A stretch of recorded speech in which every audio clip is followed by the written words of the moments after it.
ಅದು ನನಗೇ ಇರ್ಬೋದು, ಮತ್ತೊಬ್ಬರಿಗೆ ಇರ್ಬೋದು. ಈಗ ನಾರಾಯಣ ಸ್ವಾಮಿ ಅವರು ಒಂದು ಪ್ರಬಲವಾದ ಒಂದು ವರ್ಗಕ್ಕೆ ಸೇರಿರ್ತಕ್ಕಂಥವ್ರು. ಈಗ ಅವ್ರಿಗೆ ಬಹಳ ವರ್ಷಗಳಿಂದ ಅವಕಾಶ ಆಗಿಲ್ಲ. ಅವ್ರಿಗೆ ಕೊಟ್ಟಿದ್ರೆ ಯಾರಿಗೂ ಅಭ್ಯಂತರ ಇರಲಿಲ್ಲ. ಈಗ ನಮ್ಮ ಜಿಲ್ಲೆಯಲ್ಲಿ ಇವತ್ತು ನಾನು ಕೇಳಿದ್ದೆ, ಸುಬ್ಬಾರೆಡ್ಡಿನೂ ಕೇಳಿದ್ರು, ಎಲ್ಲ ಕೇಳಿದ್ರು, ಯಾರಿಗಾದ್ರೂ ಕೊಟ್ಟಿದ್ರೆ ಅಭ್ಯಂತರ ಇರಲಿಲ್ಲ. ಇವತ್ತು ನೀವು ಅದು ಯಾರು ಮಾಡಿದ್ರೂ ಗೊತ್ತಿಲ್ಲ, ಬೇರೆ ಕೆಲವು ಜಿಲ್ಲೆಗಳಿಗೆ, ಸಣ್ಣ ಸಣ್ಣ ಜಿಲ್ಲೆಗಳಿಗೆ ಎರಡೆರಡು, ಕೆಲವು ಜಿಲ್ಲೆಗಳಿಗೆ 3 ಸ್ಥಾನಗಳನ್ನು ಕೊಟ್ಟಿದ್ದೀರ. ನಮ್ಗೆ ಯಾರು ವೈಯಕ್ತಿಕವಾಗಿ ಅವರೆಲ್ಲ ನಮಗೆ ಆತ್ಮೀಯ ಸ್ನೇಹಿತರು, ಅವ್ರ ಬಗ್ಗೆ ವೈಯಕ್ತಿಕವಾಗಿ ನಾವು ಹೇಳೋಕ್ಕಾಗೋದಿಲ್ಲ. ಆದರೆ ನಮ್ಮ ಜಿಲ್ಲೆಗಳ ಪರಿಸ್ಥಿತಿಯನ್ನು ನಾಳೆ ಪಕ್ಷ ಇವತ್ತು ಮತ್ತೆ 2028ರಲ್ಲಿ ಅಧಿಕಾರಕ್ಕೆ ಬರಬೇಕಾದ್ರೆ ನಾವು ಯಾವ ಹುಮ್ಮಸ್ಸಿನಿಂದ ನಾವು ಕೆಲಸ ಮಾಡಬೇಕಾಗುತ್ತೆ, ನಾವು ನಮ್ಮ ಕಾರ್ಯಕರ್ತರನ್ನ ನಾವು ಯಾವ ರೀತಿ ಹಿಡಿದಿಟ್ಕೋಬೇಕಾಗುತ್ತೆ.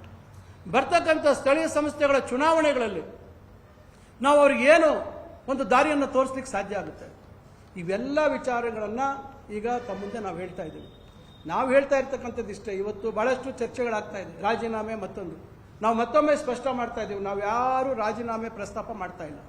ನಾವು ಹೇಳ್ತಾ ಇರ್ತಕ್ಕಂಥದ್ದು ರಾಜೀನಾಮೆ ನಾವು ಕೊಡುವಂಥ ಪ್ರಸ್ತಾಪ ಉದ್ಭವ ಆಗೋದಿಲ್ಲ.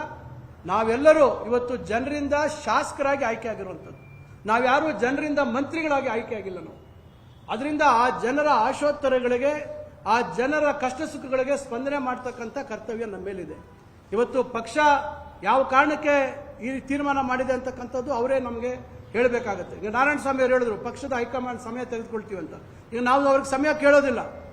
ಇವತ್ತು ಪಕ್ಷದ ಹೈಕಮಾಂಡ್ ಇವತ್ತು ಮಾನ್ಯ ಮುಖ್ಯಮಂತ್ರಿಗಳು, ಮಾನ್ಯ ಮಾಜಿ ಮುಖ್ಯಮಂತ್ರಿಗಳು ಇವರು ಎಲ್ಲರನ್ನು ಕರೆಸಿ ನಾಳೆ ನಮ್ಮ ಜಿಲ್ಲೆಗಳಲ್ಲಿ ಹಸ್ತಕ್ಷೇಪ ಆಗೋದಿಲ್ಲ, ನಮ್ಮ ಜಿಲ್ಲೆಯಲ್ಲಿರ್ತಕ್ಕಂಥ ಮುಖಂಡರ ಅಭಿಪ್ರಾಯಗಳಿಗೆ ಮನ್ನಣೆ ಸಿಗುತ್ತೆ, ನಮಗೆ ಆಗಬೇಕಾಗಿರ್ತಕ್ಕಂಥ ಅಭಿವೃದ್ಧಿ ಕೆಲಸಗಳಿಗೆ ನಾವು ಜವಾಬ್ದಾರಿ ವಹಿಸ್ತೀವಿ, ಪಕ್ಷ ಸಂಘಟನೆಗೆ ನಾವು ಸಂಪೂರ್ಣ ಸಹಕಾರ ಕೊಡ್ತೀವಿ ಅಂತಕ್ಕಂಥ ಭರವಸೆ ಕೊಡಬೇಕಾಗುತ್ತೆ.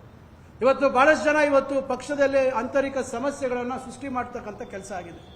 ಹಿಂದೆ ಇದೇ ರೀತಿ ಸೃಷ್ಟಿಯಾದಂಥ ಸಂದರ್ಭದಲ್ಲಿ ಬಹಳ ದೊಡ್ಡ ಮಟ್ಟದಲ್ಲಿ ಗೊಂದಲ ಆಗಿ ಕೆಲವರನ್ನು ನಮ್ಮ ಜಿಲ್ಲೆಯಿಂದ ಬೇರೆ ಜಿಲ್ಲೆಗಳಿಗೆ ಕಳಿಸಿರುವಂಥ ಉದಾಹರಣೆ ಇದೆ. ಮತ್ತೆ ಅವರು ಇಲ್ಲಿ ಹಸ್ತಕ್ಷೇಪ ಮಾಡುವಂಥ ಅವಕಾಶಗಳು ಮತ್ತು ಮಾಡ್ತಾ ಇರ್ತಕ್ಕಂಥ ಉದಾಹರಣೆಗಳಿದ್ದಾವೆ.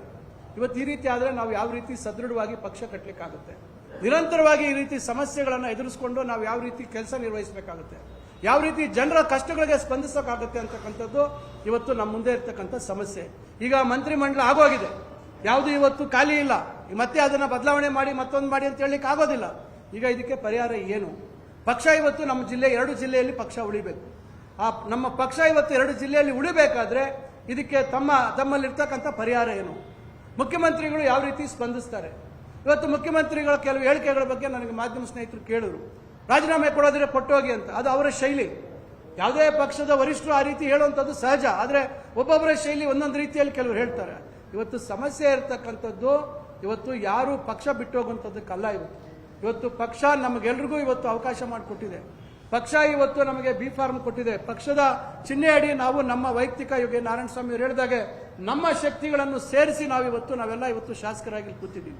ಇಲ್ಲಾಂದ್ರೆ ಪಕ್ಷದ ಬಿ ಫಾರ್ಮ್ ತಗೊಂಡವರೆಲ್ಲ 224 ಜನನು ಗೆಲ್ಲಲ್ಲ. ಯಾರು ವೈಯಕ್ತಿಕವಾಗಿ ವರ್ಚಸ್ಸಿಟ್ಕೊಂಡಿದ್ದಾರೆ, ಪಕ್ಷದ ಒಂದು ಬೆಂಬಲ ಸಹ ಅದಕ್ಕೆ ಸಿಗತ್ತೆ, ಅದರ ಮೇಲೆ ನಾವೆಲ್ಲ ಗೆದ್ದಿರ್ತಕ್ಕಂಥದ್ದು. ಅದರಿಂದ ನಾವಿವತ್ತು ಹೇಳ್ತಾ ಇರ್ತಕ್ಕಂಥದ್ದು ಯಾವುದೇ ತಪ್ಪು ಸಂದೇಶ ಕೊಡುವಂಥದ್ದಕ್ಕೆ ನಾವಿಲ್ಲಿ ಸೇರಿಲ್ಲ.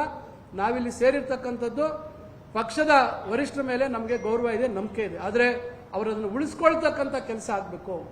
ಇವತ್ತು ನಮ್ಮ 2 ಜಿಲ್ಲೆಗಳಲ್ಲಿ ಇರ್ತಕ್ಕಂಥ ಪರಿಸ್ಥಿತಿಗಳು, ಈಗ ಉದಾಹರಣೆಗೆ ಶಿಡ್ಲಘಟ್ಟ ವಿಧಾನಸಭಾ ಕ್ಷೇತ್ರ ಕಳೆದ ಬಾರಿ ಒಬ್ಬ ಅಭ್ಯರ್ಥಿಗೆ ಕೊಟ್ಟರು, ಎಲ್ಲರ ವಿರುದ್ಧವಾಗಿ ನಾವೆಲ್ಲ ಇನ್ನೊಬ್ಬ ಅಭ್ಯರ್ಥಿಗೆ ಟಿಕೆಟ್ ಕೊಡಿ ಗೆಲ್ತಾರೆ ಅಂತ ಹೇಳಿದ್ವಿ. ಆದರೆ ನಮ್ಮೆಲ್ಲರ ವಿರುದ್ಧವಾಗಿ ಕೆಲವರ ನಾಯಕರ ಒತ್ತಡಕ್ಕೆ ಮಣಿದು ಕೊಟ್ಟರು, 3ನೇ ಸ್ಥಾನಕ್ಕೆ ಹೋದ್ರು. ಮತ್ತೆ ಅದನ್ನು ನಾವು ಸರಿ ಮಾಡ್ಕೊಂಡು ಮುಂದೆ ಹೋಗ್ಬೇಕಲ್ಲ. ಆದರೆ ಆ ಸಮಸ್ಯೆ ಮತ್ತಷ್ಟು ಇನ್ನು ಉಳ್ಬಣ ಮಾಡ್ತಾ ಇದ್ದಾರೆ. ಈ ರೀತಿ ಆದರೆ ನಾವು ಯಾವ ರೀತಿ ಜವಾಬ್ದಾರಿ ವಹಿಸ್ಕೋಬೇಕು? ಈಗ ನಾವು ನಮ್ಮ ಕ್ಷೇತ್ರಕ್ಕೆ ಮಾತ್ರ ಸೀಮಿತ ಇಲ್ಲ. ಈಗ ನಾರಾಯಣ ಸ್ವಾಮಿ ಅವರು ಅವ್ರ ಕ್ಷೇತ್ರಕ್ಕೆ ಮಾತ್ರ ಸೀಮಿತ ಇಲ್ಲ ನಂಜೇಗೌಡರು, ನಾವೆಲ್ಲರೂ ಪಕ್ಕದ ಕ್ಷೇತ್ರಗಳಲ್ಲಿ ನಮ್ಮದೇ ಆದಂಥ ಪ್ರಭಾವ ಇಟ್ಕೊಂಡಿದ್ದೀವಿ. ಪಕ್ಷಕ್ಕೆ ನಮ್ಮದೇ ಆದಂಥ ಕೊಡುಗೆ ಕೊಡುವಂಥ ರೀತಿಯಲ್ಲಿ ನಮ್ಮ ಪ್ರಯತ್ನಗಳನ್ನು ನಾವು ಮಾಡಿದ್ದೀವಿ. ಇಂಥ ಸಂದರ್ಭದಲ್ಲಿ ನೀವು ಕೆಲವರು ನಿಮ್ಮ ವೈಯಕ್ತಿಕ ಒಂದು ಕಾರಣಗಳಿಗೆ ನೀವು ಈ ರೀತಿ ಹಸ್ತಕ್ಷೇಪ ಮಾಡ್ತಾ ಇದ್ರೆ ನಾವ್ಯಾಕೆ ಪಕ್ಷದ ಬಗ್ಗೆ ತಲೆ ಕೆಡಿಸ್ಕೋಬೇಕು? ಅದರಿಂದ ನಾವು ಹೇಳ್ತಾ ಇರುವಂಥದ್ದು ಇಷ್ಟೇ, ಇವೆಲ್ಲದಕ್ಕೂ ನಮಗೆ ಉತ್ತರ ಸಿಗಬೇಕು. ಈ ಉತ್ತರ ಸಿಗುವಂಥದ್ದಕ್ಕೆ ನಾವ್ಯಾರು ಹೈಕಮಾಂಡ್ನ ಹುಡ್ಕೊಂಡು ಹೋಗೋ ಕೆಲಸ ಆಗಿದೆ. ನಾವ್ಯಾರು ದೆಹಲಿಗೆ ಮತ್ತೊಂದು ಕಡೆ ಹೋಗಿ ಮತ್ತೊಂದು ಸತಿ ಅವರ ಮನೆ ಬಾಗಿಲು ತಟ್ಟುವಂಥ ಕೆಲಸ ಮಾಡೋದಿಲ್ಲ. ಇವತ್ತೇನಾದರೂ ಇವತ್ತು ಪಕ್ಷ 2028ಕ್ಕೆ ಮತ್ತೊಮ್ಮೆ ರಾಜ್ಯದಲ್ಲಿ ಬರಬೇಕು ಅಂತಕ್ಕಂಥ ಒಂದು ಇಚ್ಛೆ ಇದ್ರೆ ಇವತ್ತು ಈ ಸಮಸ್ಯೆಗಳು ಬರೀ ಕೋಲಾರ ಚಿಕ್ಕಬಳ್ಳಾಪುರ ಜಿಲ್ಲೆ ಅಲ್ಲ, ಇಡೀ ರಾಜ್ಯದಲ್ಲಿ ಇವತ್ತು ಬಹಳಷ್ಟು ಜನ ಹಿರಿಯ ಶಾಸಕರು 5 ಬಾರಿ 6 ಬಾರಿ 7 ಬಾರಿ ಗೆದ್ದಿರ್ತಕ್ಕಂಥವ್ರ ಅಸಮಾಧಾನ ಆಗಿದೆ. ಅವರೆಲ್ಲರನ್ನೂ ತಾವು ಕರೆಸಿ ಗೌರವಯುತವಾಗಿ ಅವರ ಮನಸ್ಸಲ್ಲಿರ್ತಕ್ಕಂಥ ಒಂದು ಬೇಸರ, ಅವರ ನೋವನ್ನು ಆಲಿಸ್ತಕ್ಕಂಥ ಕೆಲಸ ಆಗಬೇಕು. ನಾಳೆ ಸರ್ಕಾರ ಒಳ್ಳೆ ರೀತಿಯಲ್ಲಿ ಒಂದು ಸರ್ಕಾರವನ್ನು ಜನರಿಗೆ ತಲುಪಿಸುವಂಥ ಕಾರ್ಯಕ್ರಮಗಳನ್ನು ಕೊಡುವಂಥ ಕೆಲಸ ಆಗಬೇಕು. ಇದು ಇವರೆಲ್ಲರೂ ಸೇರಿ ಮಾನ್ಯ ಮುಖ್ಯಮಂತ್ರಿಗಳು, ಮಾನ್ಯ ಮಾಜಿ ಮುಖ್ಯಮಂತ್ರಿಗಳು, ನಮ್ಮ ಕಾಂಗ್ರೆಸ್ ಪಕ್ಷದ ವರಿಷ್ಠರು ಇದನ್ನ ಅವರು ಇಲ್ಲೇ ಬೆಂಗಳೂರಿಗೆ ಬಂದು ಎಲ್ಲರನ್ನೂ ಇವತ್ತು ನಮ್ಮ ಪ್ರತ್ಯೇಕವಾಗಿ ಇವತ್ತು ಯಾರ್ಯಾರು ರಾಜೀನಾಮೆ ಕೊಡಕ್ಕೆ ಹೋಗ್ತಾ ಇದ್ದೀವಿ, ಕೊಡ್ತೀವಿ ಅಂತೆಲ್ಲ ಹೇಳಿಕೆಗಳು